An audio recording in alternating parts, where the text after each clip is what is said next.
My name is Robert Colville. I'm Director of the Centre for Policy Studies, and welcome to this absolutely fascinating, hopefully absolutely fascinating conversation on the future of the city. I have a really amazing panel with me today.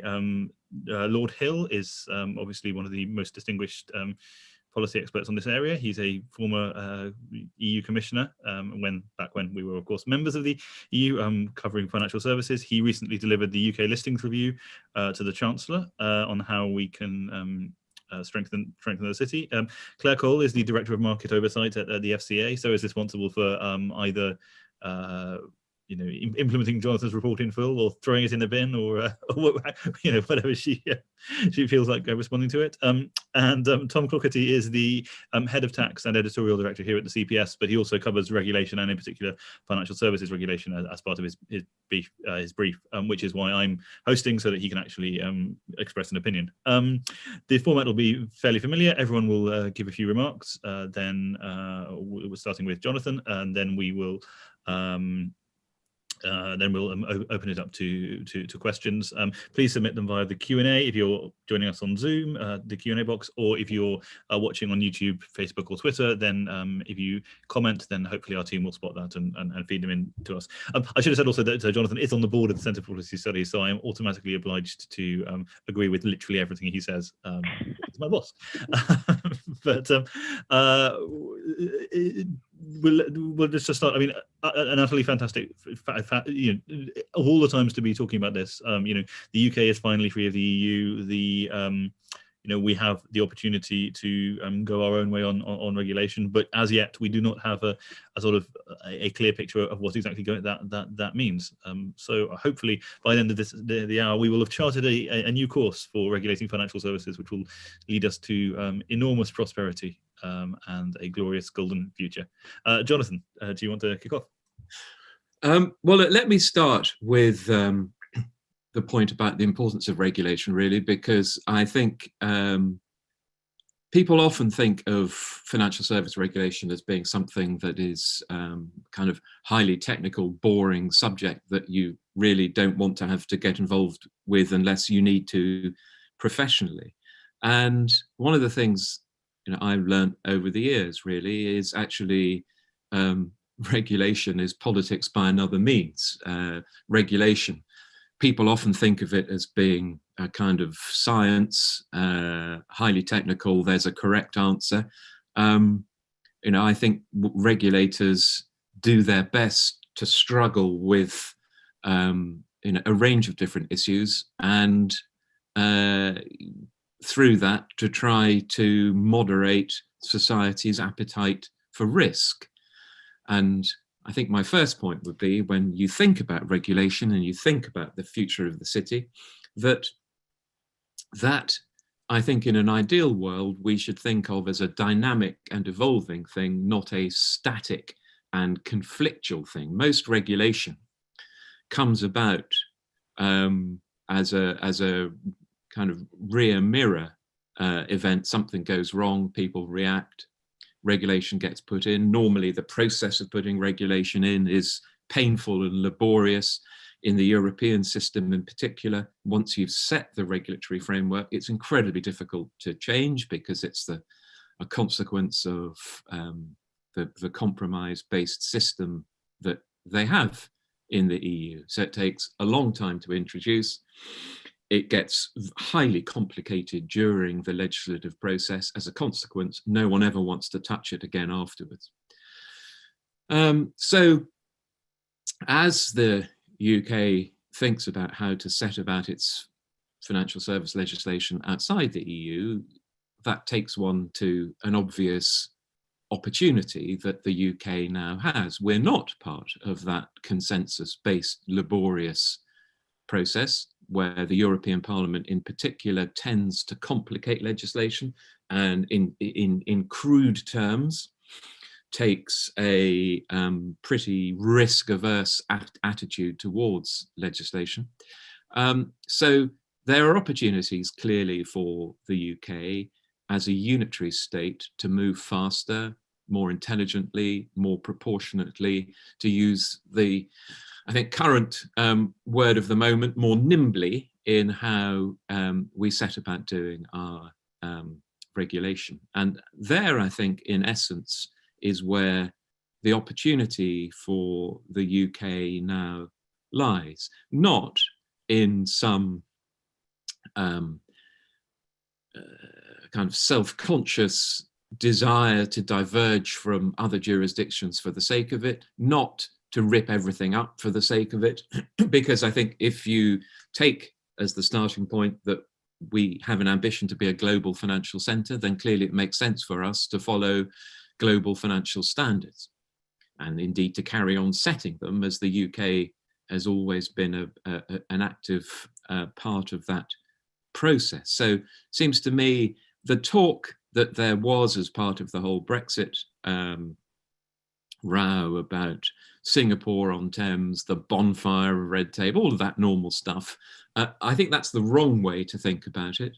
But what I do think is that particularly in areas which are not yet regulated for, so if you think about the discussion on green finance, if you think about the emergence of fintech, if you think about other areas of where the UK has strengths around life sciences, you can see, I think, opportunities for us to try to set our rules more swiftly, more competitively, more intelligently, in order to make sure that the UK is a very attractive place for people to do business. So I think we'll want to go for high standards, but I think we should also recognise that there are definitely going to be opportunities outside the EU. Unlike some on this call, I didn't vote for us to leave the EU, Rob, but that having happened, it's clearly the case to me that our politicians, our regulators now have an opportunity to set an appropriate regulatory framework, both for the UK and for us as a global centre. So look, let me stop there, because you encouraged me beforehand not to talk for too long to kick off. But I'm very happy to go down any avenues that you and others want to go down in terms of issues like equivalence, the listings review that I've just carried out, where I think the government might be going, and how we should think about regulation more generally.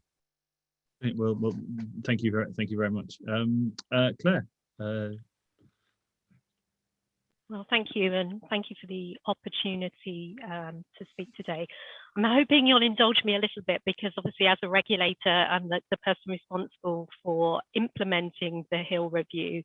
I might just talk for a couple of minutes about the impact that has had on our plans over the coming year. And firstly, I want to take the opportunity to thank Lord Hill and his team for what has been an excellent piece of work in pulling together some really important proposals.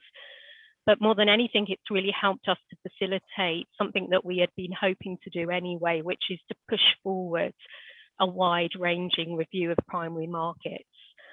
I mean, post-Brexit, we talk about opportunity. We clearly have a new opportunity and an ability to shape our regulatory framework in a way that we just haven't had in the past. And for us, we're really looking forward to being able to look at a regime that specifically considers the context of the UK market.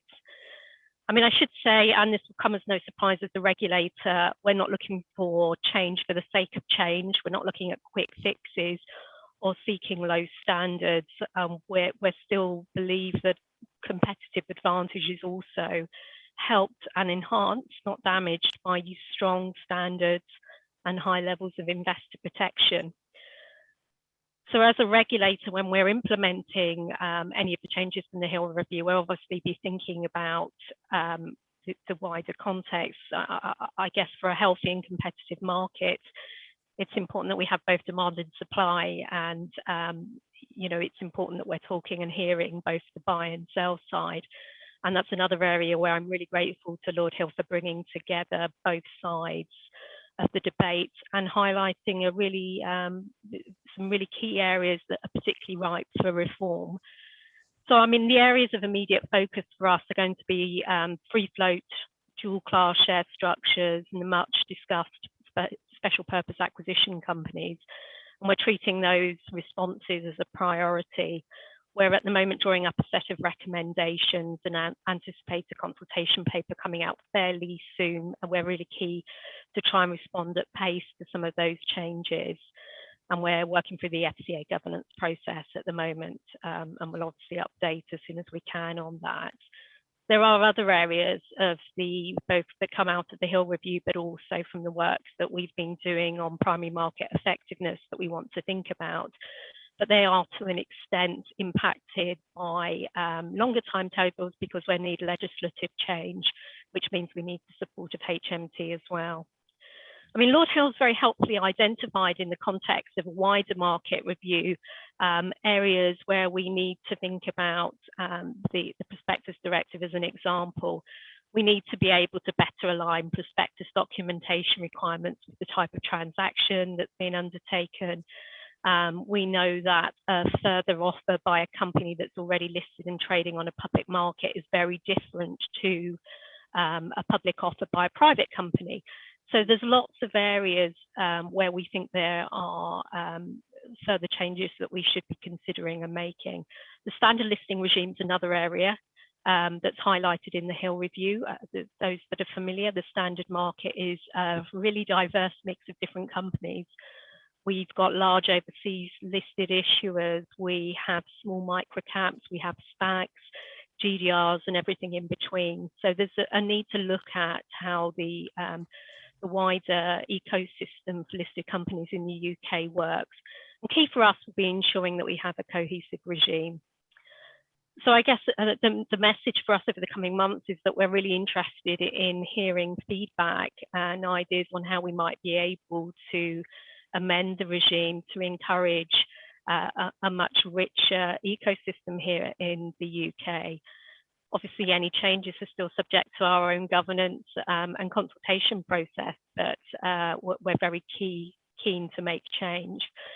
I think the other area that the FDA is really focused on at the moment is ESG, climate change and diversity in particular. You may have seen that we've introduced TCFD recommendations into our own rulebook, but more recently, the CEO has spoken about the desire to have more diverse boards, particularly for listed issuers, and we obviously see the inherent value of a regime that's taking those important areas really seriously. But I mean, more generally, we'll be continuing to look at ways to ensure London is seen as best in class. I think I'll leave it there if that's okay. Brilliant, thanks. And Tom?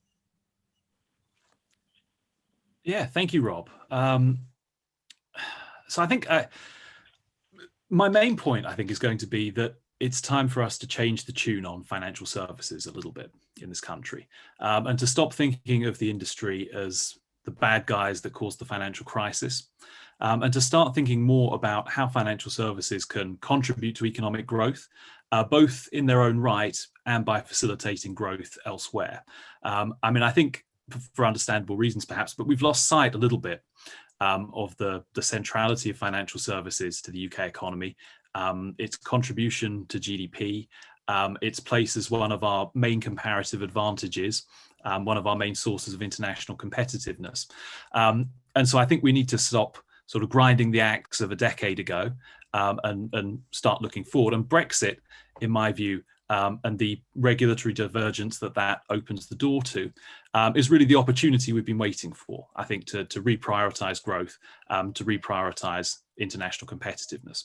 And in these few minutes, I don't want to get into sort of specific regulatory changes, but more just think a little bit about the principles that should drive our approach to the future of regulation with that goal of growth and competitiveness in mind.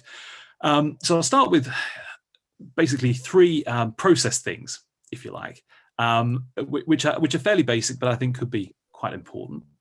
I think we need to stop excluding financial regulation from the targets that we set ourselves on the regulatory burden more broadly.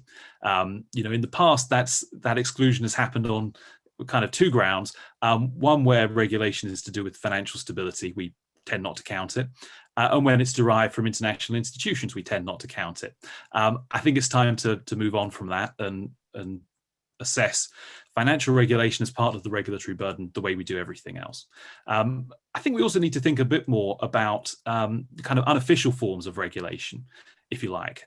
Things like guidance, information requests, inspections, which, though I think underappreciated, can often have just as large an impact as the rules and regulations that Parliament may set, or the official rules that regulators may come up with themselves. I think it would also be useful to give regulators a sort of clear objective to promote growth and competitiveness where they can. So that's sort of process. What about substance? And here I think the key really is to focus our regulatory efforts on the things that really matter the most, and to de-emphasize and apply a lighter touch elsewhere. And fundamentally, I think that we have financial regulation for two key reasons. The first one, obviously, is to ensure financial stability. But it's important we don't use that as a carte blanche for whatever we might want to do. Because I think if you have simple, hard to game rules on capital requirements, leverage ratios, and so on, and you have an effective resolution regime, you're an awful lot of the way there to having an effective regulatory system from the standpoint of financial stability. I think the second key objective is to protect unsophisticated consumers. But I think we could put a lot more emphasis there on the unsophisticated consumers bit. And again, maybe operate a little bit of a lighter touch when it comes to business transactions, when it comes to sort of wealthy and experienced investors, maybe a little bit more caveat emptor can apply there. What else? I think there are two sort of key themes that when we're looking forward, I mean, what I've just described have been the central purposes of financial regulation as long as the concept has existed, I think. But as we look forward, there are a couple of other things that I think should be quite central to our thinking in this area. The first is that I think regulation should seek to promote competition. And actually, I think Britain does okay on this, with things like open banking, I think, are fantastic. But we can do better, and it's important to maintain the sense of momentum and so on competition. The other thing, and again, actually, the FCA may be really a leader in this internationally, but is to embrace and to enable innovation. We need to bear in mind that the financial services industry, certain parts of it at least, could change quite dramatically in the years ahead, in a way that perhaps hasn't been the case in the past. When you look at things like big tech companies getting into providing what are sort of essentially banking services more and more, you can think of digital currencies, the potential for central bank issued digital currencies, a whole host of changes, and the whole sort of panoply of fintech that's out there, and how that may change things. And I think you want regulation to enable and to encourage that, never to stand in its way. And obviously things like the regulatory sandbox are very helpful in that respect. So just one final point, and it stems out of that last thing about competition and about innovation. We really need the regulator in this area to encourage dynamism, to never stand in the way of change. And those aren't necessarily characteristics that you would associate traditionally with any kind of bureaucracy. But Claire said best in class there, speaking about England, and I think speaking about the City of London. And I think if we're going to have a world-beating financial sector, one that really makes a strong contribution to our economic growth and to our international competitiveness, then we're going to genuinely need a best-in-class regulator as well. And so that really is the key challenge, as far as I'm concerned. Okay, well, lots to go on there. We've already got questions coming in, and please do add some more. And in fact, I can see someone who I think is a former Treasury Special Advisor who's raised his hand, who wants to contribute. But if I can just pick up, Jonathan, on the and Claire and Tom as well on the point about equivalence. I mean, this has been the sort of the key debate. I mean, it strikes me that there have been, since Brexit, there have been essentially two factions in the city. There are the faction, the sort of faction, and let's characterize this as, stereotypically these sort of international American banks who are using the UK as their European headquarters, who are very, very keen for us to adhere very closely to European regulations, so that it is less problematic to use the UK as a base. And there are those others who say, fantastic, Brexit is here, let us sail off into clear red, white, and blue waters. I mean, where do you think the debate is now, and where do you think it should be going? So I think there's been a shift in mood and sentiment at the end of last year, when the nature of Brexit and the deal became clear. And, whichever position one might be adopting, I think the penny is dropping with people increasingly, as I thought was pretty obvious from 4.5 years ago, that if you decide not to be in the single market, then the world is going to change, and that ease of doing business across the EU that you had is going to stop. And our former European partners are not going to coin a phrase, allow us to have our cake and eat it, in terms of deciding not to be in the market but still wanting access to it. So I have always felt that we've had various versions of wishful thinking as to what might happen. And the latest manifestation of that was this equivalence debate. Will we get equivalence? But it had different permutations over the last couple of years. It morphed into, well, we must hold out for equivalence. I never thought for one moment that the Europeans were going to give us a package equivalence deal. I used to do equivalence decisions in the EU. So I know how they think about this, which is as it's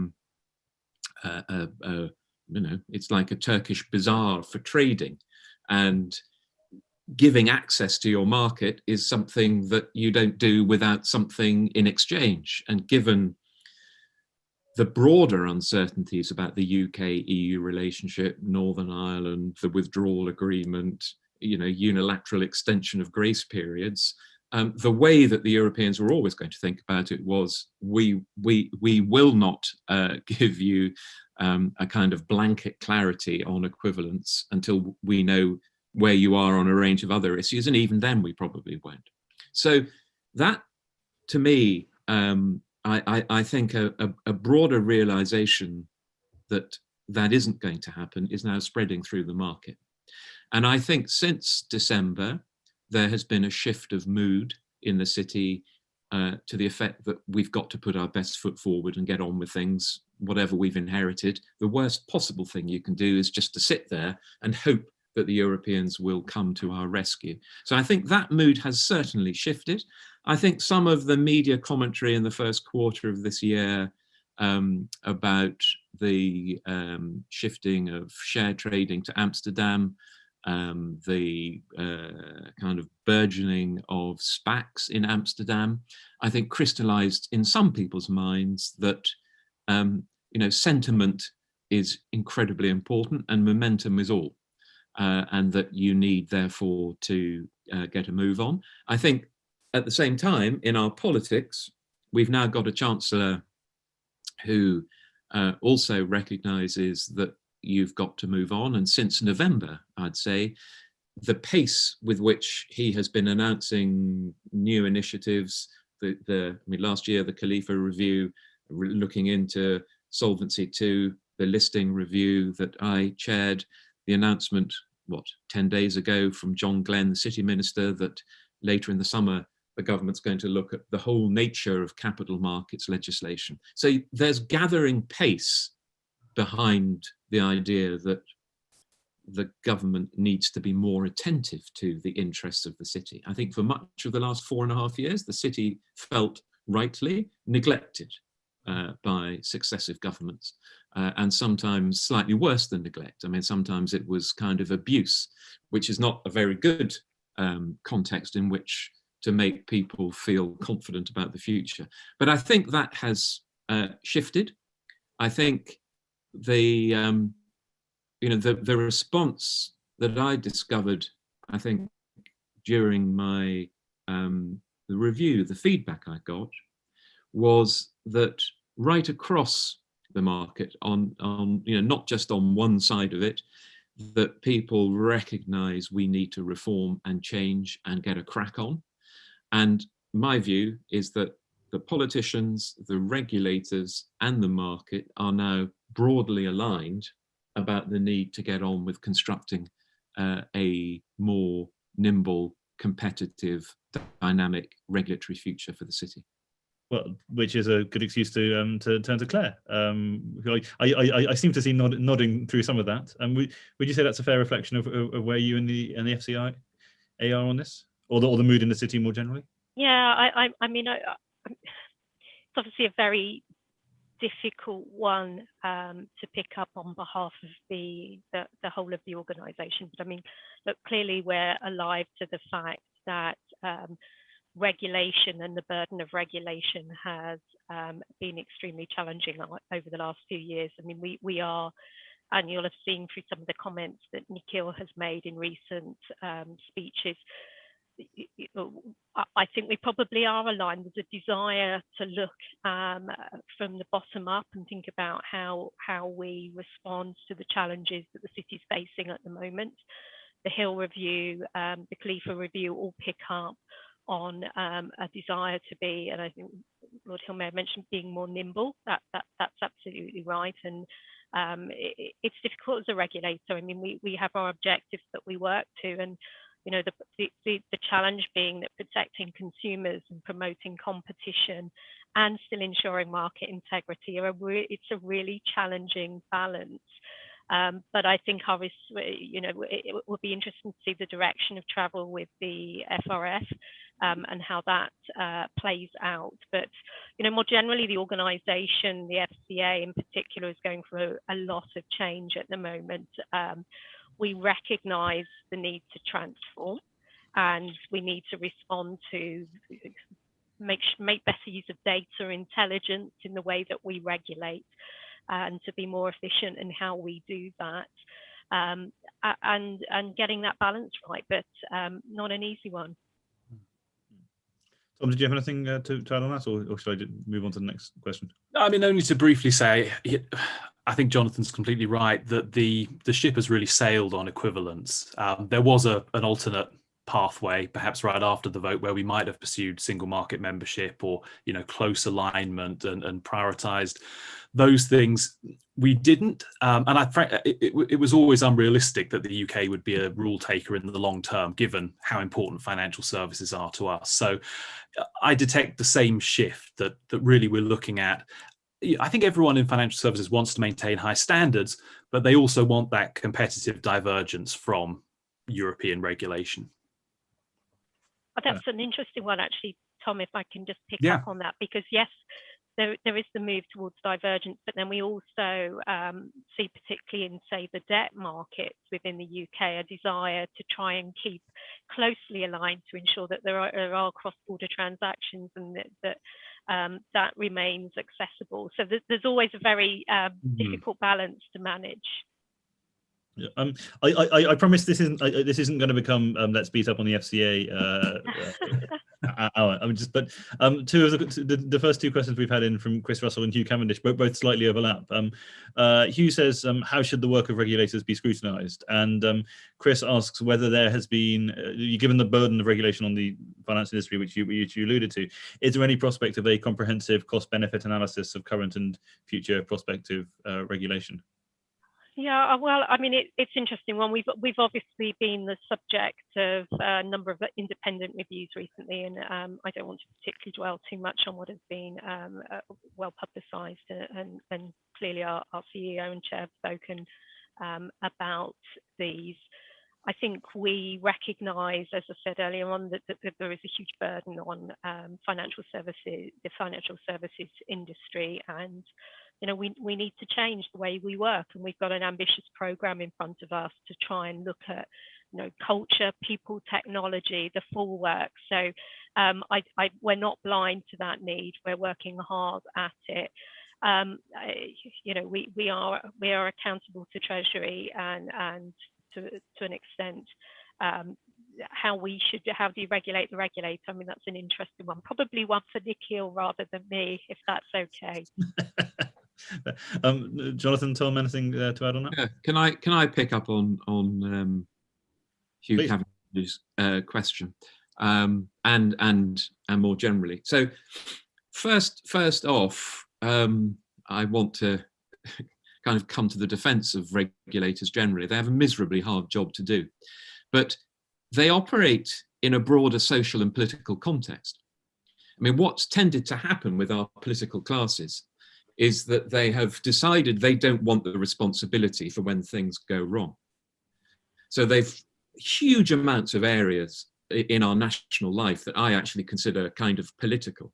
They've decided to hive off to regulators because of previous crises, because they lost their nerve and they thought, let's give it to another, a group of clever people can deal with this, and then I, politician, won't get blamed for it. Then what happens, because regulation is bloody difficult, when things go wrong, they then point the finger at the people to whom they've given responsibility, and then they whip up moral outrage when there are problems, because they sort of think, well, this doesn't have any consequence on me, and I'll cover my own back by dumping on the regulator. And you create an environment in which it is extremely difficult for the regulator to take what I would consider a broader look, or a look with more capacity for risk in it, because all the incentives on our regulators are to avoid risk. And those are put there partly through their statutory objectives and partly through the political and media context in which they operate. So that would be my first point. My second point about the scrutiny is a really important one. And Claire mentioned earlier in passing to the future regulatory framework review, I think it's called, where, as a result of us leaving the EU, all the financial service regulations being onshored, so that whole question then of who is going to scrutinise that regulation, because our Parliament is not set up to do it. Unlike the old European Parliament, for all its problems, it was set up to have detailed scrutiny of financial services legislation. The UK Parliament is not. So how are you going to have that scrutiny? Then there's a question of where do the dividing lines come between the regulator and legislation? I mean, I think in principle, the idea that a regulator can move more quickly if risk changes, either to tighten legislation or to remove or to relax it as the risk profile changes, and to have more discretion, I think is quite an attractive one, because you get, if your goal, which is what my goal would be, is a more flexible, dynamic, evolving regulatory system where you're kind of working on it the whole time, you need to give the regulator more discretion. However, if you give the regulator more discretion and, for the sake of argument, the regulator goes rogue or decides that they've suddenly got a zero appetite for risk in the economy, you've got a problem if you have devolved all responsibility to the regulator. So the question of accountability, how our political system can operate in a way that gives the regulators more space, but also ultimately is able to, first set the framework. So then you're into the question of what should the objectives of our regulators be? And this is the whole debate about should they have an objective about competitiveness or about making sure London's attractive, or growth, whatever it is, like many other regulators in our main competitor jurisdictions do. It takes you into that debate, and it also takes you into the debate of scrutiny. So all I'd say to anyone listening in is this future regulatory framework review, which I keep struggling over the name, sounds really, really dreary. It's massively important, and people should follow what's going on pretty closely. Tom, anything to add? Or... Yeah, I mean, just briefly, I think one of the ironies here is that on paper, Britain appears, compared to most of its peers around the world, to have a very good system of sort of regulatory scrutiny and control. If you look at the sort of better regulation frameworks and the various government bodies that look at this stuff, the reams and reams of impact assessments that come out and are 1 in, 1 out, 1 in, 2 out, 1 in, 3 out rules and business impact targets and so on. This is clearly something that a lot of attention has been paid to over the years. And yet, when you speak to people who are being regulated, they tend not to think that whatever we're doing is very effective, right? And so I think that there's a couple of things there. First, most of our focus in terms of a better regulation strategy is on the flow of new regulation. And we do it kind of well, but there are some real deficiencies in the system. As I mentioned earlier, whole areas are excluded, anything to do with financial stability, anything coming from international institutions. Often what is being assessed at that regulatory impact assessment stage is not really the rule that's going to come into force, but the ability to create that rule. Sometimes they're bundled together. It gets very confusing. Very frequently, the civil servant in charge will mysteriously make the cost of the regulation just low enough, by $1 million or so, that it doesn't require independent scrutiny. And so there are all those kinds of deficiencies built into the system, which I think we can address and hopefully try and make that better. And I would say things like requiring post-implementation reviews of the actual rules and regulations and how they're taking effect, and tying that with sunset clauses, so that if you're not convinced that something is meeting its objective and doing so in a cost-effective way a few years down the line, then that regulation will automatically expire. But then when we think about the existing stock of regulation as opposed to the flow, that's something that we really don't think about very much at all.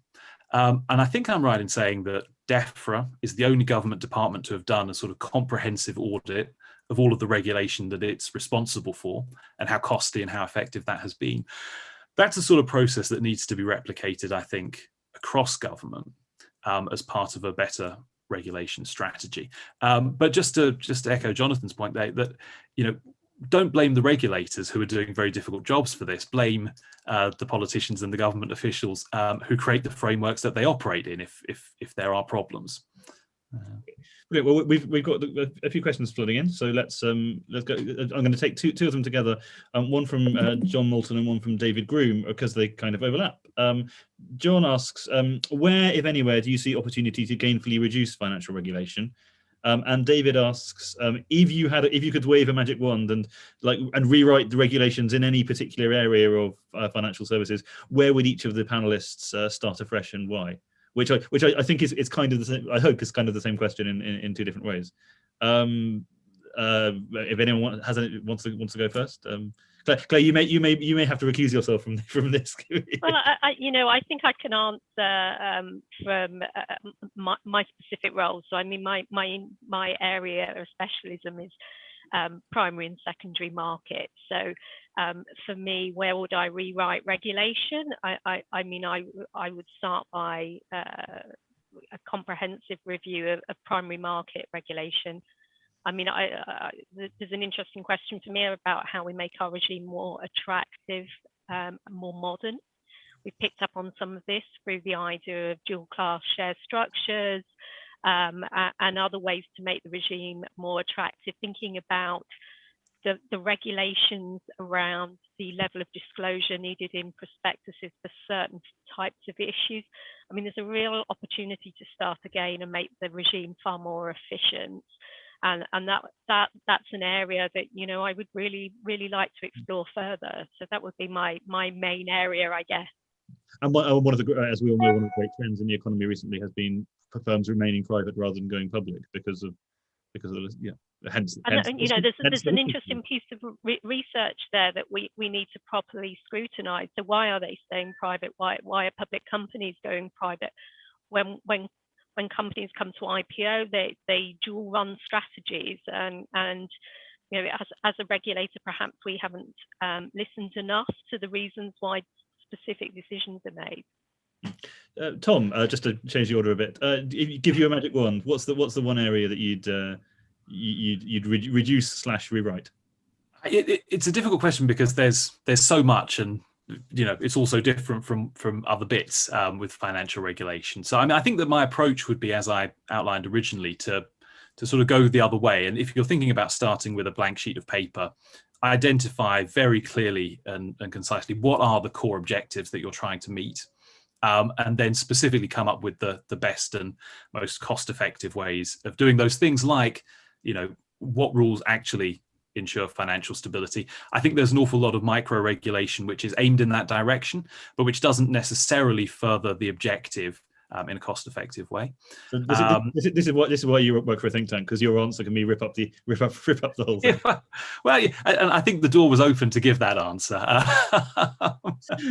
But I mean, if you look at specifics, I mean, I think one of the things that and it's been a bugbear of so many people for a long time, is the money laundering regulations that make, certainly when you're dealing with the traditional established banks, such a pain in the neck often for businesses and sometimes for individuals.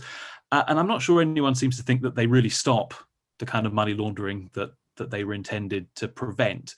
And that one of the big things, I think, is that you know, we've been in this low interest rate environment for a long time. The British public, I think, is fairly unsophisticated when it comes to their non-cash savings account investment options. But some regulation recently has made it more difficult for people to access financial advice for free or affordably or whatever. At least that's what we hear from folks we speak to in the city. So I think addressing those issues, but there's such a huge range of things that you might want to take aim at here. Just to warn you, my kids have now got back from school, so I will be on mute for as much as I can. Jonathan. So just a couple of general points. The first is, I think that a lot of the problem isn't solely the regulation, it's the kind of compliance culture that then is built around it. So the way in which compliance people in businesses, legal advice, start constructing their own interpretation of regulation that goes even further than the regulation, and then you get completely maddening and stultifying effects where, you know, in lots of businesses in FS, the cost of compliance represents, you know, a really very high percentage of the business's running costs. So there's a broader point about kind of mission creep from the regulation, which is where the compliance people in companies and the corporate governance people take regulation and sort of extend its reach.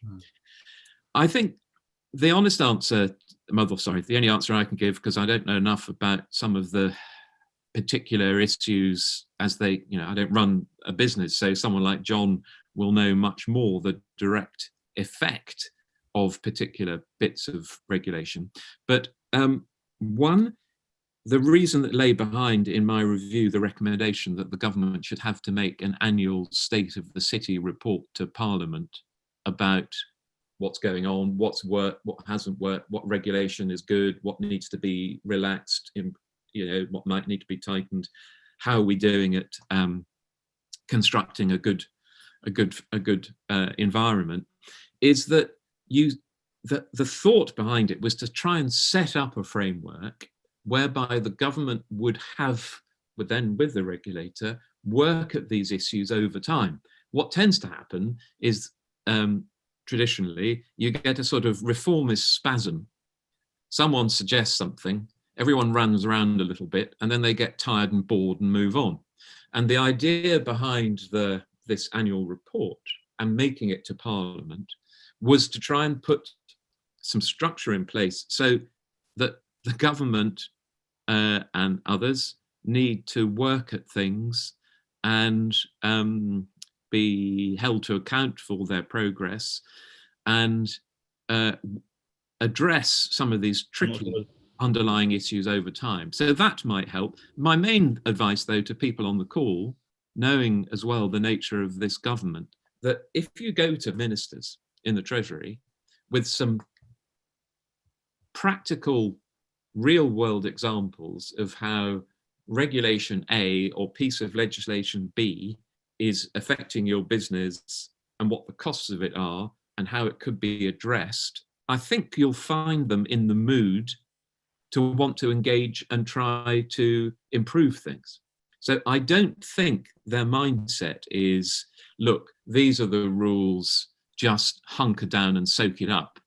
I think their mindset is, if you can demonstrate to me why I need to change this and why in particular this piece of regulation is out of step with global standards more generally, and there are a number of facets of that where not just because of our former membership of the EU, but because we've chosen to do things in a particular way ourselves,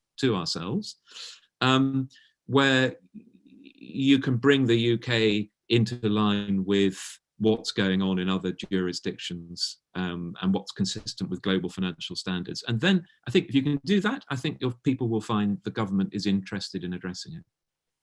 Thanks, Jonathan. I should add, if people are interested in this, Andrew Bailey's recent speech on this listed 3 areas where the government is definitely, is almost certainly going to make changes.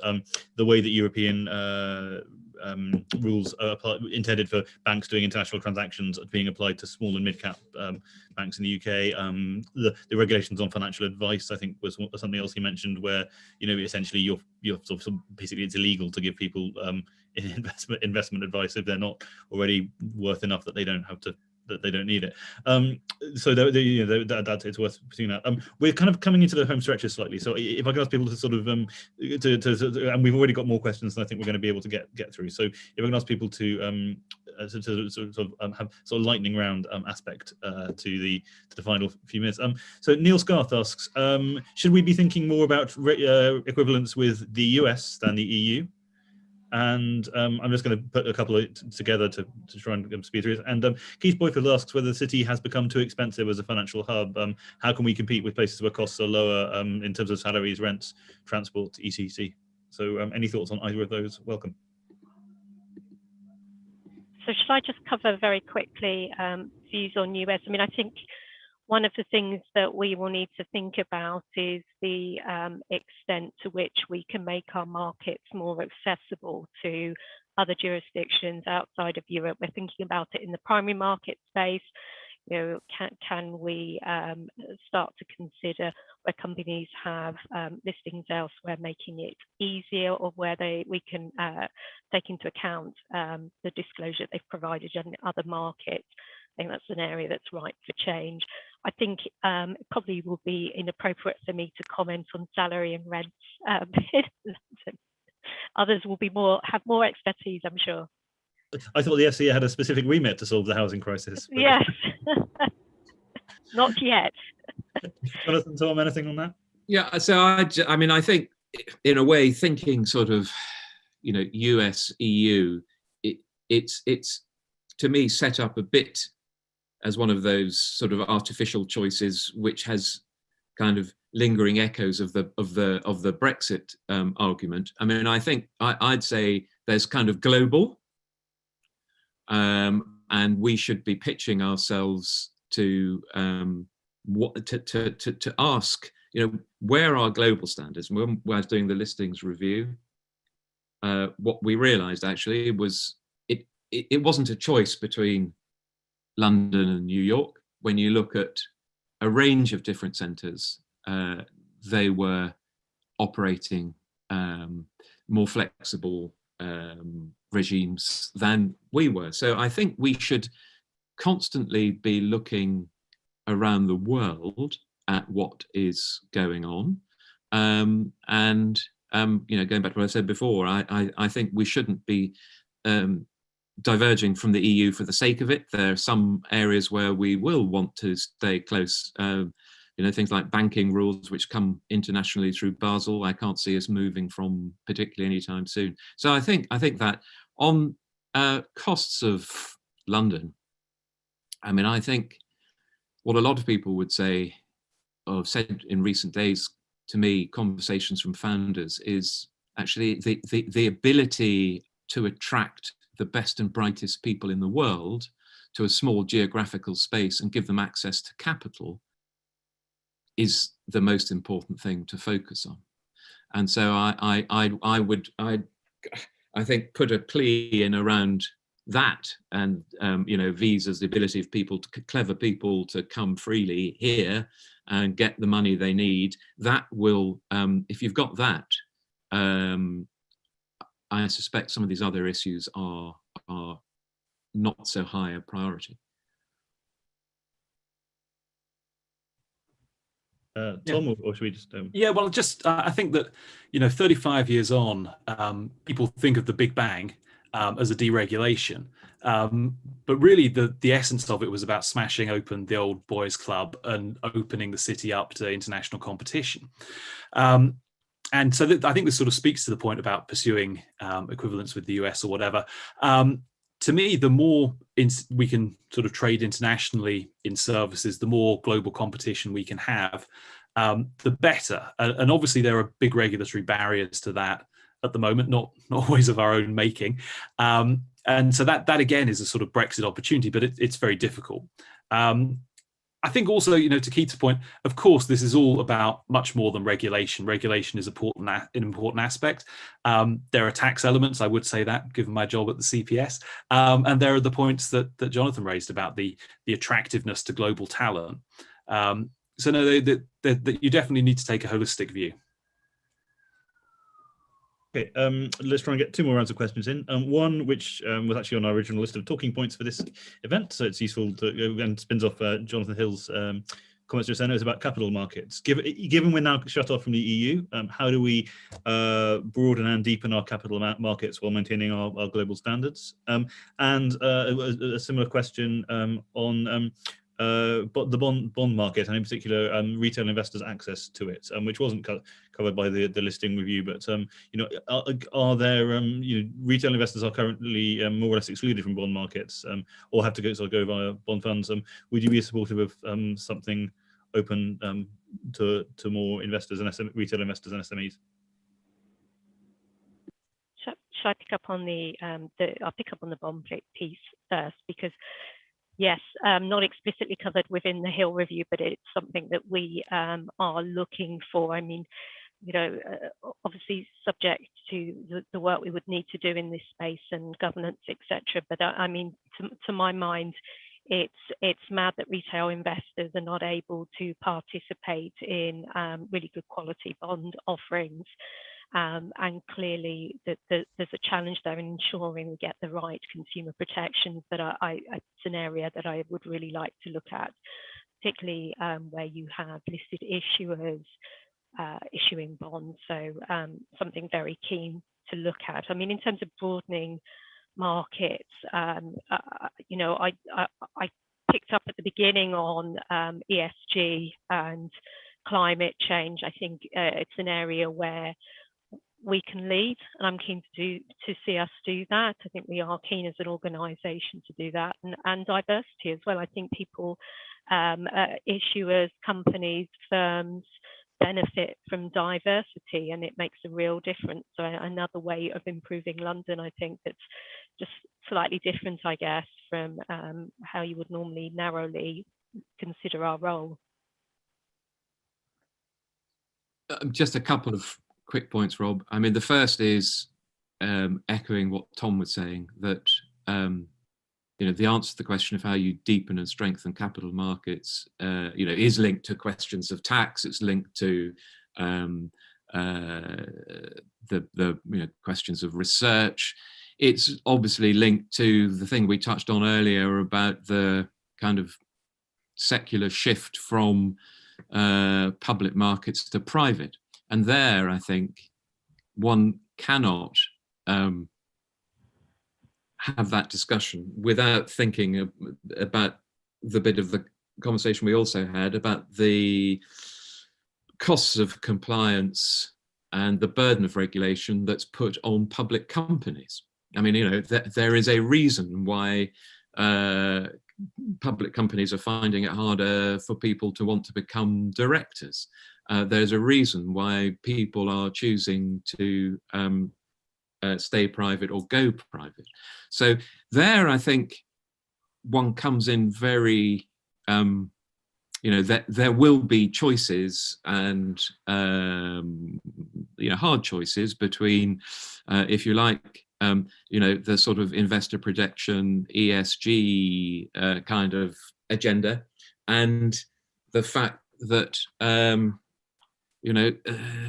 quite a lot of businesses feel strongly that they're already quite heavily encumbered with compliance. So getting the balance right is incredibly hard.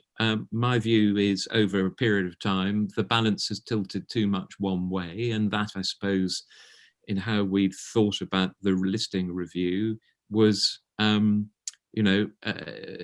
seeing if one could reset the dial a bit, but knowing I had the good fortune of having the FCA behind me to actually do the work and check whether anything we said was worth doing or not. So I was fortunate to be able to depend on Claire and her team. Well, I think you've also covered one of the next questions I was going to ask, which was about from Nick King, a research fellow at the CPS, on the danger of reducing standards for IPOs. But Tom, anything? I mean, we can move on to any further questions if you want, Rob, because I think. Okay, well, we've got 2 minutes left, so I will just ask. Yeah. I will put the two challenges which have come up to Lord Hill in the thing. So Nick asks, Romy Savova, founder of PensionBee, talked about the danger of reducing standards ahead of her likely IPO. Are you in any way concerned that some of the best-run companies might be put off by any dilution or amending of current rules? And further down, someone asked, aren't SPACs just a bubble, and aren't you exposing wouldn't we just be exposing British investors to the same to when it goes pop? I think, yeah. So on both points, I mean, the answer boils down to a question of balance. So did we in our proposals come up with a range of things that were a willful ripping up of investor protection and taking the UK off into a crazy Wild West? No. I mean, the point I made earlier, Rob, was that it wasn't about us opening up a gap between our competitors. It was about trying to narrow a gap. There is nothing in the report that goes beyond what you can find in other well-regulated financial jurisdictions. Where we have recommended making some changes, we always, in all our proposals, sought to balance that with further safeguards. My basic point on the IPO one, though, is that we don't want to move away from having high standards of investor protection. But if we end up with standards of investor protection, the so-called, the gold standard, and it has the effect that a number of potential IPOs choose to go to other jurisdictions, then no one in the UK, no investor, is going to be able to participate in it in the same way. So do I think it's sensible to have a space that is so well regulated that no one chooses to go in it? No, I don't. So that was the approach on that. On SPACs, I'm not a great. So my view on SPACs is not to be a cheerleader for SPACs.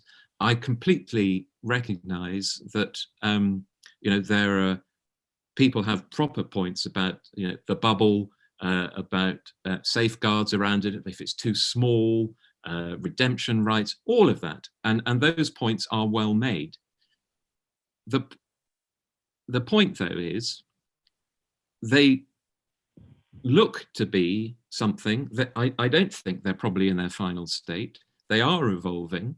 If we think that in some evolved form, they are going to be a permanent part of the landscape in the US, elsewhere in Europe, it's a very big call by the UK to say, we do not ever want to be part of this process. We can see so clearly now that we want to close down all discussion and debate and just say we'll never have them. I think it's better to have the discussion, which by making a recommendation, that makes it possible. So Claire and her team will look at that. We can then look, she can look at what safeguards you might want to put in place to protect that if you think it's something that's right to do. And investors ultimately can take a view as to whether it's something they want to invest in or not. But if we had not made a recommendation, everything I've just said would have been completely academic because effectively we would not be able to participate in them because of a particular rule in place. And we might, had we taken that, have woken up in a few years' time and thought, oh dear, the UK has just missed out on this thing which is permanent and has settled down into, you know, a steady state, offering companies an alternative to IPO, and the UK has decided not to be part of it. And I thought that would have been a very big call. Thank you, Jonathan. I mean, Claire or Tom, unless you have anything to add on that. Oh, Okay. well, I will, in that case, I will say thank you very much to our three panelists, and thank you all for watching. Your statutory reminder that you can follow the CPS on Twitter, Facebook, LinkedIn, all Instagram, Clubhouse, all kind of things. And we'd really be grateful if you did, so that we can tell you about more brilliant events like this. But thank you very much to our three panelists, and thank you all for watching, and I'll see you next time. Goodbye. Thank you.